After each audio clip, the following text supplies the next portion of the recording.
Hey, another week of NFL in the books. I feel like this season is taking forever, but week Taking 12. forever. Let it last forever. It's Yeah, flying that's by. only because the Steelers are in the playoff hunt. It's That's the only flying reason you want by. this season to keep going.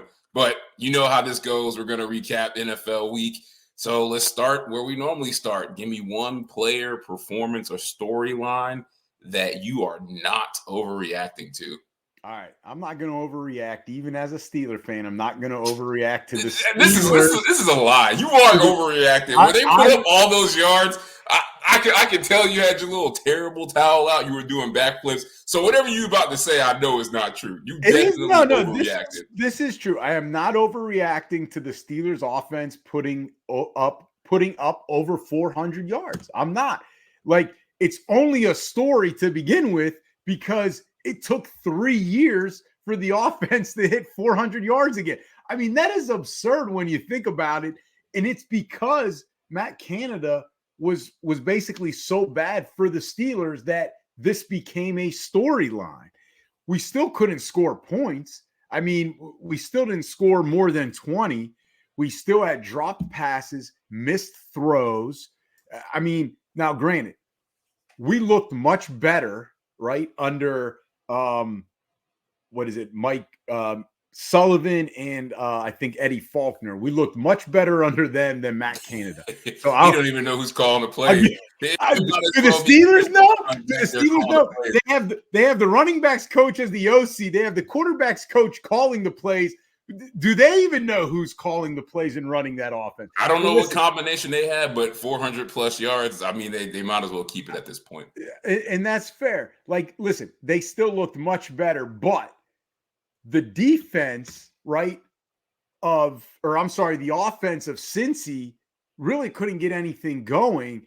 And they were able, meaning the Steeler offense, to get multiple opportunities. So, listen, they still need to show me something. So, I'm not overreacting to it just yet. Oh, this is easy for me. I'm not overreacting to Arthur Smith and the Falcons. Like, it's a shit division. Somebody gotta win these games. This is the worst division. It's the worst division in football. Like, I never thought the Saints would regress to being this bad, and I feel like all the teams in that division just need a clean slate to start over. But somebody gotta put up 20 points. Somebody gotta win the game. So I'm not overreacting to the Falcons. They still bad. Arthur Smith still bad. Needs to be fired when the time comes. But let's flip this script. Let's do one player, storyline, or performance that you are panicking on. Oh, the Cleveland Browns. Oh yeah, you definitely waited for this. I am panicking on them. Listen, they're currently a playoff team, but Nick Chubb out for the year, Deshaun Watson out for the year, DTR, their backup, is now injured. PJ Walker is in.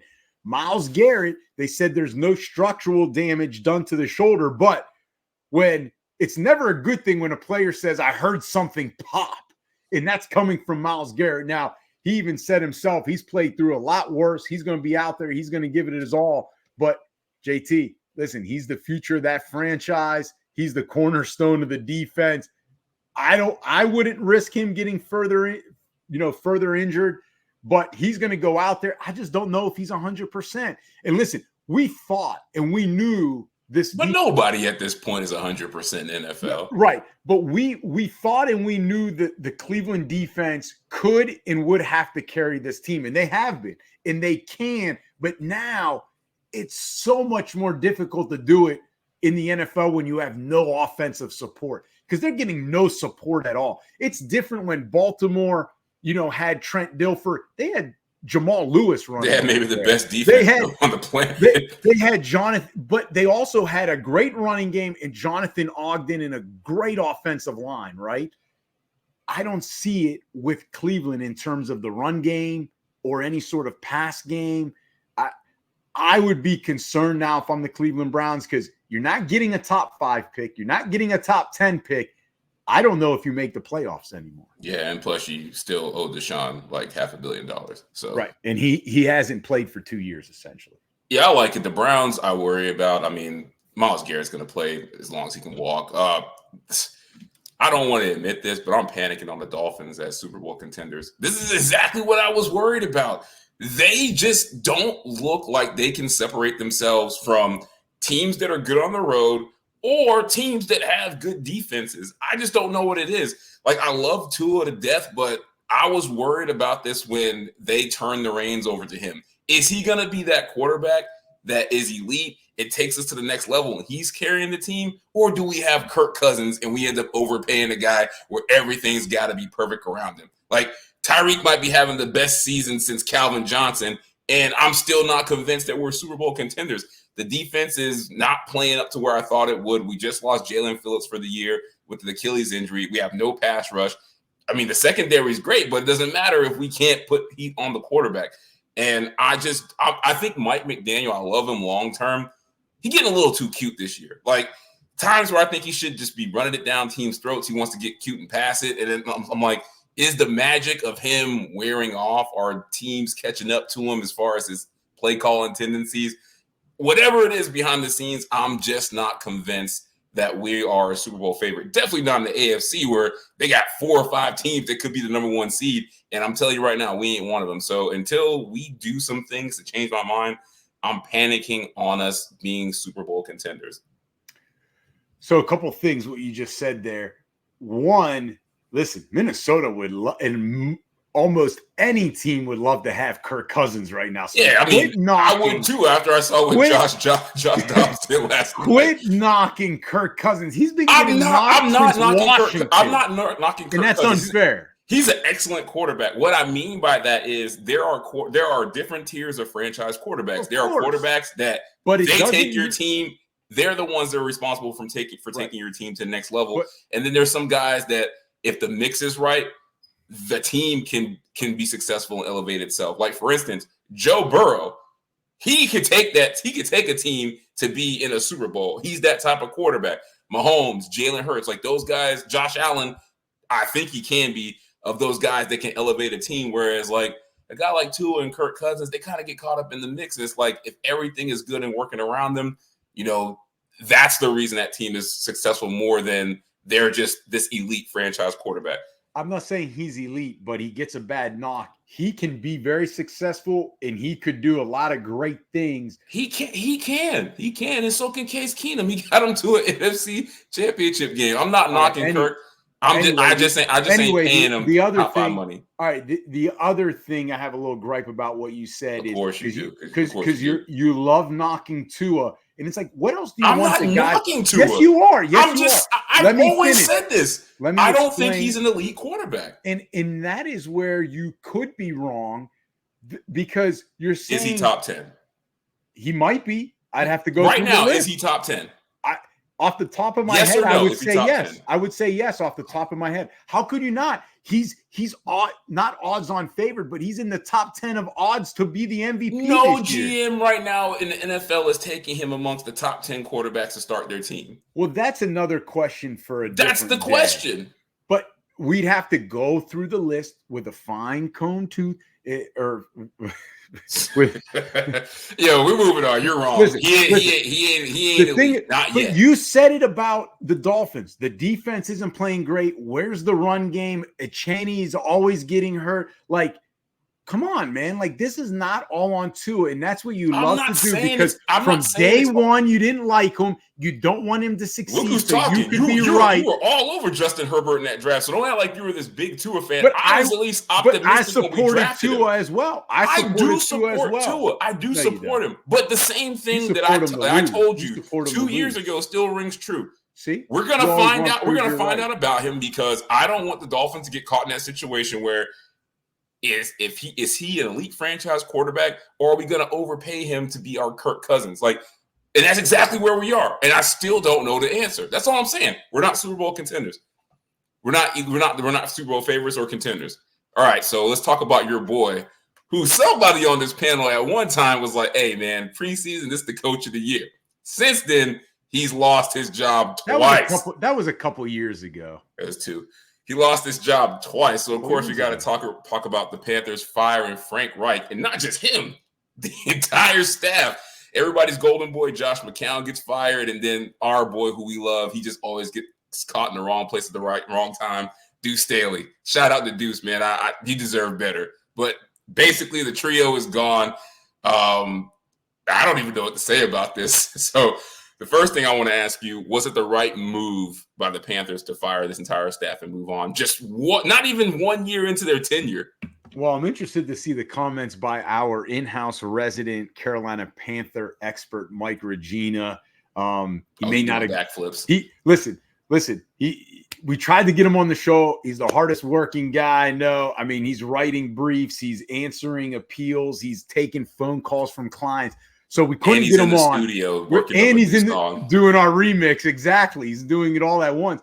So I don't know if he's going to agree with me, but I don't think it was the right move because patience is a virtue. And Panthers owner David Tepper is showing that NFL owners have very little of it, right? Like I believe in giving a coach time, right? It takes time to build culture. We know you believe in good old give time. if anybody wants to give you a shot at your job to just prove yourself over an extended period of time, it's Don. He doesn't believe in failure. He believes in building a team and a winning attitude together. I believe people can do it. If you believe in people, they'll believe in themselves. Except unless you're Mario Cristobal, he don't believe in you. Well, we'll get to that later in the program. Hold on. So it takes time to build culture, takes time to build, a roster and understanding your players, as well as, part of coaching is understanding your players, but also part of coaching is just getting better yourself. And Frank Reich is still trying to figure that out as a head coach.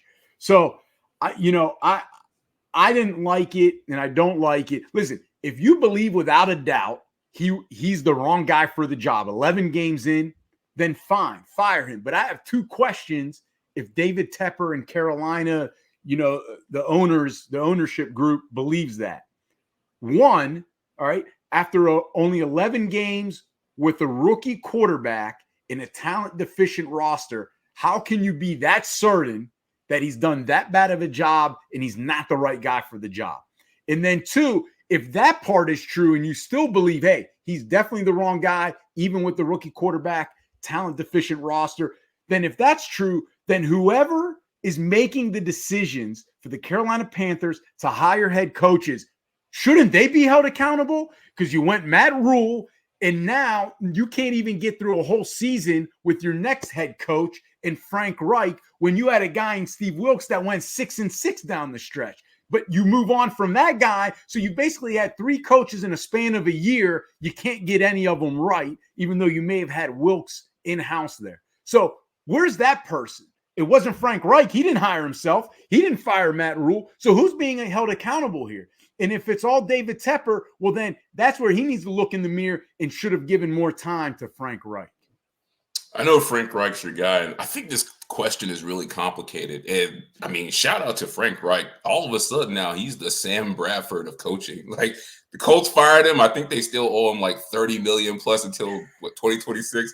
And he got fired year one in this deal. So they at least owe him like 20 mil, at least. I think close to 26. He signed like a 4-year, $26 million deal. So he's going to get paid north of 20 here still. Hey, Frank, if you watching this, just chill. I mean, you got the money. You don't even have to work. Be a sponsor of ours. We've supported you enough. Yeah, man. Hey, we only want a little bit of the money. But, I mean, he's getting paid. And I know you brought up Matt Rule. I mean, didn't they fire him with a bunch of money left on his contract too?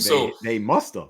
I think he had like at least 30 mil left on his deal. Yeah, he had that huge deal. What was that, like 8 years, 80 million or something? Yeah. So it's hard to say it was the right move because there's just so many things wrong with this organization. But what I'll say from the coaching aspect, yeah, you have to say it's the right move because you invested so much to move up to get this franchise quarterback in Bryce Young, and year one returns have been terrible.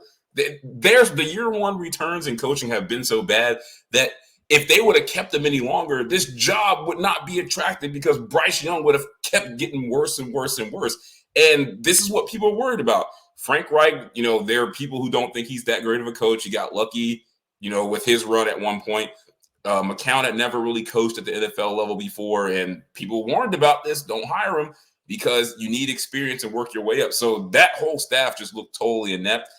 But I mean, at the same time, Tepper is horrible. Like, especially when it comes to quarterbacks. Like, are we forgetting like the bad stuff that has happened with the Panthers and quarterbacks under him? Like, just look at this. They spent a third-round pick on Will Grier. They signed Teddy Bridgewater to a $33 million guaranteed contract, signed and cut Cam like 2 or 3 times, signed and cut Baker. They picked up Sam Darnold's $18 million option, spent a third-round pick on Matt Corral. He was just there last year. And they traded a second, a fourth, and like one other pick for Sam Darnold. Like, they just don't get the quarterback situation or the coaching situation right. So we can blame Frank Reich, but it's on Tepper and that ownership group as well. It's just a mess. But end of the day, I got to say it was the right move because the coaching staff was bad. Bryce Young looked terrible, and the offense looked bad. So you Mike, said he needs more time. I just think they need to blow the whole thing up. You can't fire the owner. So I understand, but how many times are you going to do it? But Mike Regina, he says it is the right move to get rid of him, but would not have done it now. The GM should have been canned instead. They have a systematic personnel problem. That's more on the GM than the coach. You know, I agree. I agree. Yeah, and then one last comment there by Mike Regina to add to what JT was saying. They passed on Sam Howell for Matt Corral. Or Matt Corral. Sorry. So there's another sign that they don't know what they're doing with the quarterback position. I'm really interested to hear your answer on this because I honestly don't know. Who should they look to bring in like as the next coach? It might as well be you because I've heard the candidates that are rumored to get this job. I mean, they might as well just give you the job. No. In all seriousness, is Eric Bieniemy in Kansas City? Oh God, I hate when is Eric Bieniemy a head coach somewhere? No, I mean, he's about to probably get let go too. This has been my answer for the past 3 years. The first guy on the list, the first call should be Eric Bieniemy. And he's only about to maybe not be offensive coordinator at Washington anymore because Ron Rivera is about to get canned. So if I was Washington, I would look at making Eric Bieniemy the head coach. But listen, look what he's now done with Sam Howell. I mean, we just talked about Carolina passing on Sam Howell. So obviously he's been playing pretty well. And, hey, you got to give credit to the offensive coordinator. You know they're going to be a disciplined team, and you know they're going to be a tough team because everything you hear from Kansas City to Washington is how he's a tough guy. You know, he wants discipline. It sounds a lot like Mike Tomlin's type of teams. And I think if Bieniemy ever gets a chance with his own team, he's going to have his own flavor, but I think he's going to be a mix between Tomlin and Belichick in terms of the culture piece and how disciplined. And if you can't cut it with him, like you're gone. Like you're going to be held accountable under Eric Bieniemy. And that's what the organization really needs. Everyone knows my answer is Bieniemy. If I have to give a second answer, nobody asked for that, but sure. Why not? The fans are asking. They're like, you know, the Don, who else would it be? Because you always say Bieniemy and he never gets hired because the NFL doesn't know what they're doing. So if they're not going to hire Bieniemy, I think you got to go Brian Johnson, offensive coordinator of the Eagles. He's been Jalen Hurts' quarterback's coach for the 3 years he's been in Philly, right? And look what he's done with Jalen Hurts. And now he's taking over this offense in they beat Kansas City. They beat Buffalo. And they look cool and calm in every game. Like they never seem to be stressed out. And he's only 36, JT. He's been around winning football more than anyone else in that Carolina organization has been their whole combined careers. And he's only 36. That winning culture from Philly, he can take down just the way Shane Steichen's doing in Indianapolis. He can take that down to Carolina. I think you have to go Brian Johnson.